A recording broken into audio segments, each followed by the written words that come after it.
Good afternoon. Good afternoon. First, I want to address the President's unhinged remarks a few minutes ago, begging me to call him. No, I will not call the President, asking him to send troops to Chicago. I've made that clear already. I know this has been an unsettling and difficult 10 days for the people of Chicago and Illinois. I'm going to do my best to share what we know as of today and speak frankly to the people of Illinois. Rumors have been swirling about what the White House has planned, and sifting fact from fiction has been increasingly difficult because Donald Trump's administration is not working in coordination with the city of Chicago, Cook County, or the state of Illinois. I want to take a moment at the top of my remarks to note how truly extraordinary it is for the federal government to refuse to coordinate with local law enforcement and government. Our state police regularly works with the FBI, the ATF, the DEA to go after gangs and gun runners and drug cartels. Under previous White House administrations, we regularly received notice and worked together on crime-fighting operations. This city has hosted major political conventions, flashpoint events like the NATO conference, and huge sports and entertainment gatherings over the years and across many presidential administrations. All those events required significant coordination between all levels of government. Some, like the Democratic National Convention last year, even required a limited deployment of the Illinois National Guard for broad security purposes, including especially preventing terrorism. For that four-day event, there were conversations and meetings that began 1 year before the convention between my office, the mayor's office, the county board president's office, CPD, state police, the FBI, the Secret Service, and the Department of Homeland Security. The mayor and I were briefed at the highest levels of government, and we pledged unwavering support in the effort to pull off a convention that kept attendees safe and protected the rights of all citizens to express their First Amendment rights. The convention was a true success because of that collaboration. Fighting crime requires coordination. We have experienced nothing like that over the past several days and weeks. On Saturday, the head of the Illinois State Police received a phone call from CBP's Chief Patrol Agent, Gregory Bovino, indicating that ICE would be deploying to Chicago. It's the first outreach we have received from the Trump administration on this topic. Bovino was short on details and long on rhetoric. So in the absence of significant federal coordination, we've gathered information from unauthorized patriotic officials inside the government and from well-sourced reporters about Donald Trump's plan, which is to deploy armed military personnel to the streets of Chicago. I'm aware that the President of the United States likes to go on television and beg me to call and ask him for troops. I find this extraordinarily strange, as Chicago does not want troops on our streets. I also have experience asking the President for assistance, just to have the rug pulled out from underneath me when execution meets reality. I refuse to play a reality game show with Donald Trump again. What I want are the federal dollars that have been promised to Illinois and Chicago for violence prevention programs that have proven to work. That is money that Illinois taxpayers send to the federal government, and it's an insult to any and every citizen to suggest that any governor should have to beg the president of any political party for resources owed their people. I'd like to ask a question of my own, and it's one the press should be asking as well. When did we become a country where it's okay for the U.S. president to insist on national television that a state should call him to beg for anything, especially something we don't want? Have we truly lost all sense of sanity in this nation that we treat this as normal? As I have done since becoming governor, I've been reflecting on my responsibilities to the people of Illinois. And one of those duties is to share with the public exactly what we know. In the coming days, we expect to see what has played out in Los Angeles and Washington, D.C., to happen here in Chicago. First, Donald Trump is positioning armed federal agents and staging military vehicles on federal property, such as the Great Lakes Naval Base.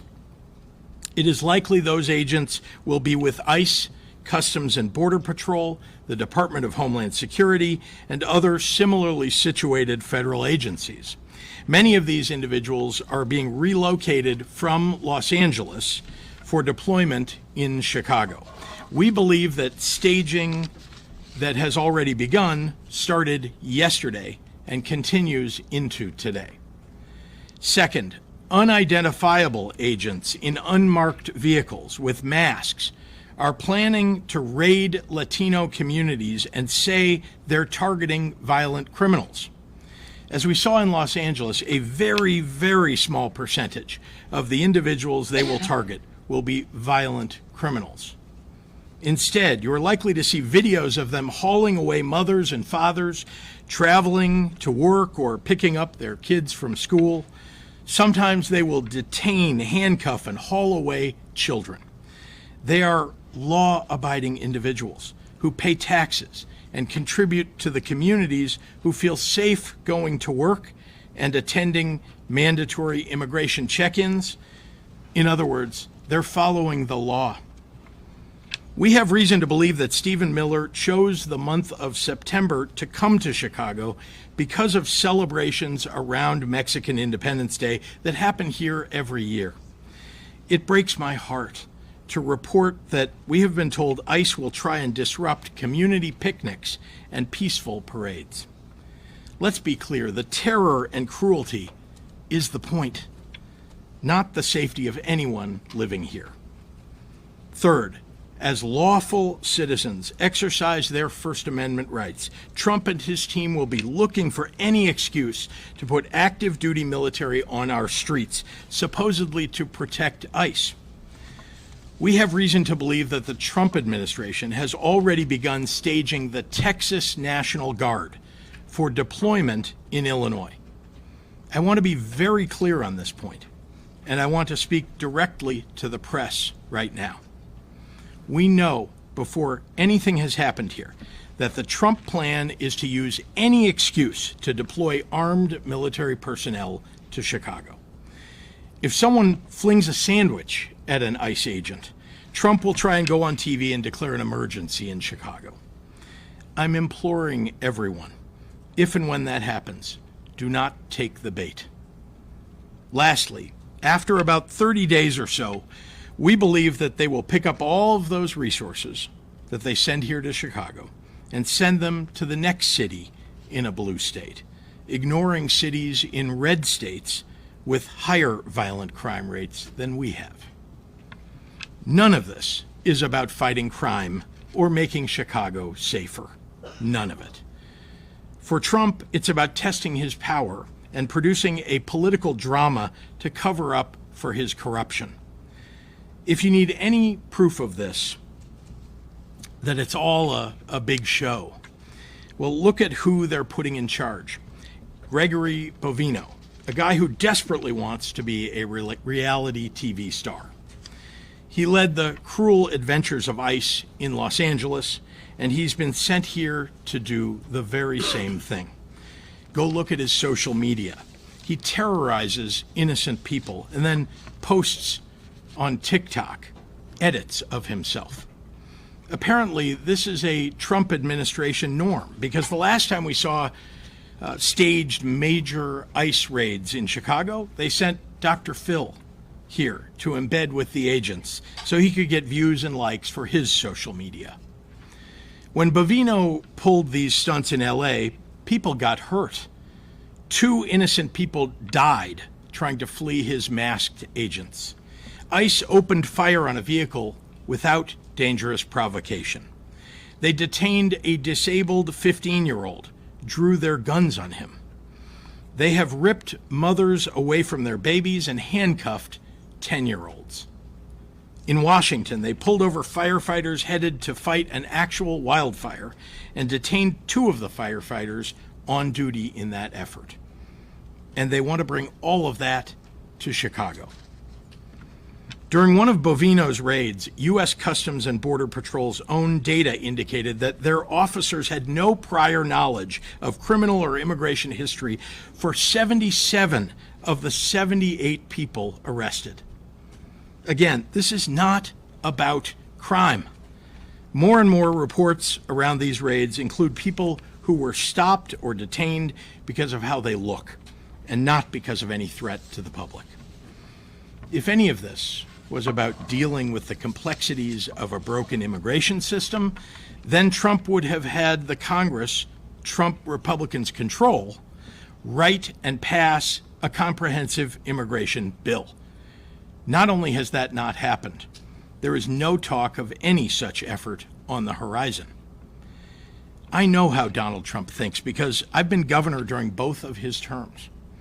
He has surrounded himself with groveling yes-men who are too weak to restrain his most violent and unhinged impulses, or who share those impulses. As a governor who cares about the well-being of my people, I can't live in a fantasy land where I pretend Trump is not tearing this country apart for personal greed and power. I have to deal in facts, and here they are. Crime is down in Chicago. Murders are down by almost 50% in the last 4 years. Shootings are down 57%. Robberies down 34%. Burglaries down 21%. Motor vehicle thefts down 26%. One violent crime is too many, and we have more work to do. But we have made important progress on safety that Trump is now jeopardizing. Just during the last week, I've been in neighborhoods across Chicago, from Bronzeville to South Shore to Chatham to Little Village. The president's absurd characterizations do not match what is happening on the ground here. He has no idea what he's talking about. There is no emergency that warrants deployment of troops. He is insulting the people of Chicago by calling our home a hellhole. And anyone who takes his word at face value is insulting Chicagoans too. Crime is a reality that we all take seriously, me especially. I've held the hands of grieving mothers who have lost their kids to gun violence. I've been in consistent contact with law enforcement and managed our state through some of its toughest moments. That has informed our comprehensive, evidence-based approach to crime, hiring more police officers and giving them more funding, gun and drug and gang interdiction, investing in community violence intervention, mental health supports, more substance use treatment. Those programs have shown real progress. Then you know what happened? Donald Trump and his Republican allies in Congress cut those programs because they are unserious people who seem to know nothing about fighting crime. We are ready to fight troop deployments in court, and we will do everything possible to ensure that agents operating inside the confines of this state do so in a legal and ethical manner. To Chicagoans, what you can do is look out for your communities and your neighbors. Know your rights. Film things that you see happening in your neighborhoods and your streets and share them with the news media. Authoritarians thrive on your silence. Be loud for America. To everyone listening, but most especially to the press, I refuse to pretend that any of this is normal. I refuse to concede that the abject cruelty that we're seeing play out with the execution of Trump and Stephen Miller's policies are okay or justified. I refuse to fall into the pundit trap that demands we sacrifice vital constitutional rights if it's being done in the fake guise of fighting crime. Because, as I said 6 months ago in my State of the State address, any rational person who has spent even the most minimal amount of time studying human history has to ask themselves on one important question. Once they get the citizens of this nation comfortable with the current atrocities committed under the color of law, what comes next? Now I'd like to turn the podium over to the mayor of the city of Chicago, Brandon Johnson. Thank you, Governor. Thank you, Governor. Good afternoon, everyone. Good afternoon. Thank you, President Preckwinkle, Lieutenant Governor Stratton, for being here, and our Attorney General Raoul, and to the members of the press. Today we stand here united as the state of Illinois, Cook County, and the city of Chicago to send a very clear message.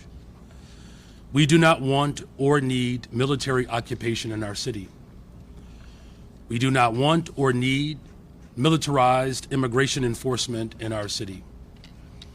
We have been clear on that, and we will continue to take every single measure that we can to protect our people from these threats. However, I also want to be clear about this. There are measures that the federal government can take right now to help continue to drive down violence and crime in our city. We need the federal government to stop the endless flow of guns into our state and into our city. Chicago police officers have taken more than 24,000 guns, illegal guns, off the streets of Chicago since I've taken office. Over 24,000 illegal guns taken off the streets of Chicago since I've been in office. They have worked hard every single day to make our city safer, and they've made historic progress.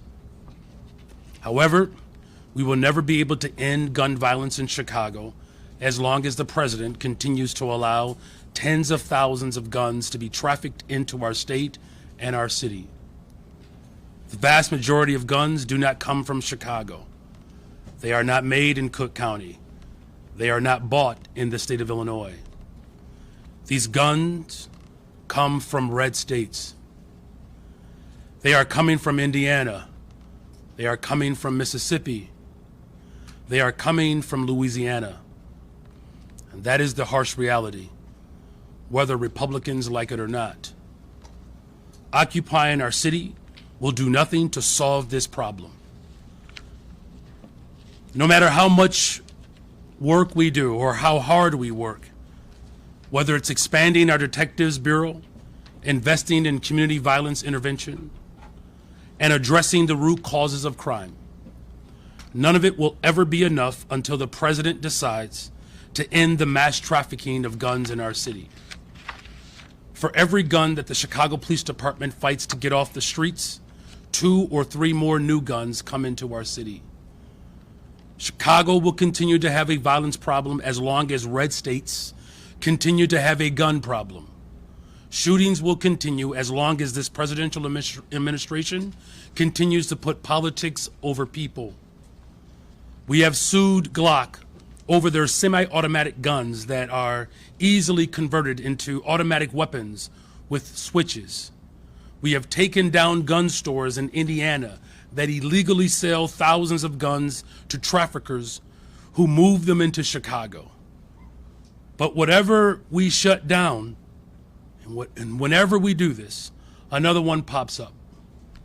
The governor has worked extremely hard to strengthen our gun control laws across our state. And as much as we would like to, we cannot send officers across state lines to stop this problem at the source. We only have jurisdiction over our own city. The governor only has jurisdiction over our state lines. It is the role, and more importantly, the responsibility of the federal government and the president to stop the trafficking of weapons across state lines. For every shooting in Chicago, there is a gun trafficker in Mississippi making money. There is a gun trafficker in Louisiana profiting off of our pain. And this is a serious problem that has gone on for far too long, and it requires serious solutions. We wrote a letter to President Biden after a mass shooting in Chicago 2 years ago, asking for more resources to stop gun violence in our city by deploying federal agents to hold these gun traffickers accountable. President Biden responded with more resources and stronger enforcement, and that alone had a significant impact on gun violence in our city. We need President Trump to do the same. Instead of using militarized ICE agents to terrify our communities here in Chicago, instead of sending in Border Patrol to our city to detain mothers and fathers who have called Chicago their home for decades, working class people who pay their taxes and make our communities stronger, they should direct those resources to taking down gun traffickers so that we can finally put a stop to the violence. If the Chicago Police Department had a fighting chance, we could end gun violence in Chicago. But as long as this president allows hundreds of thousands of guns to come into our city, we will always be fighting an uphill battle. And so our call to the president and to his fellow Republicans who want to weaponize the tragedy of gun violence, the Republicans who want to use the pain of families who have lost loved ones to shootings, and who want to use our city as a punching bag. Our response is that they should get their own house in order before they say anything about the city of Chicago. We have done tremendous work with the Bureau of Alcohol, Tobacco, Firearms, and Explosives, ATF in Chicago. On August 4th, ATF worked with the Chicago Police Department to take 171 guns off the streets in just one action. They took 64 machine gun switches. These are devices that turn guns into automatic weapons, and they are almost always found on the scene of mass shootings in our city. These guns are linked to shootings and homicides in Chicago going all the way back to 2017, including the killing of a 14-year-old boy. So my question is, why did Trump cut $468 million from ATF's budget in his nasty signature bill? Why did he cut funding for the agency responsible for getting guns off our streets by almost 30%? Why did he cut 1,465 positions from an agency that is so critical to reducing gun violence? They cut funding from the agency that is actually stopping gun traffickers so they could increase funding for ICE and Border Patrol. I'm going to repeat that again so that it sinks in. Trump gutted the agency that actually catches gun traffickers just so that he could hand money to ICE and Border Patrol. This president doesn't care about gun violence. He just wants his own secret police force that will do publicity stunts whenever his poll numbers are sinking, whenever his jobs report shows a stagnating economy, whenever he needs another distraction from his failures. That's what this is about.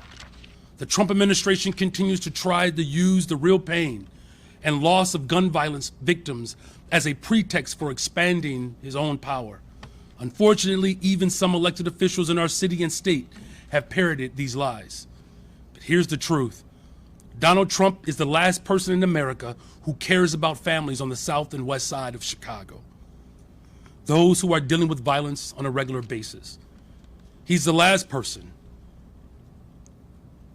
The thought doesn't even cross his mind.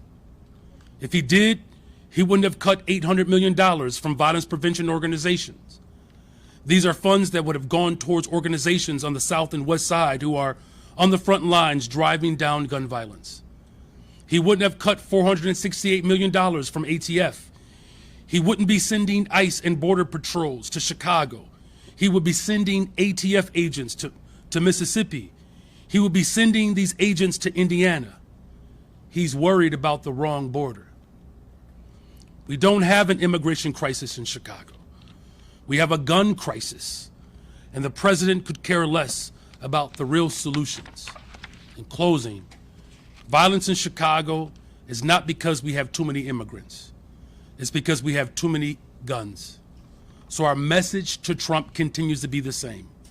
Stop posting truth socials. Stop making statements. Stop threatening to send troops or ICE. Stop defunding our communities. Just do your job and end the trafficking of guns into our city.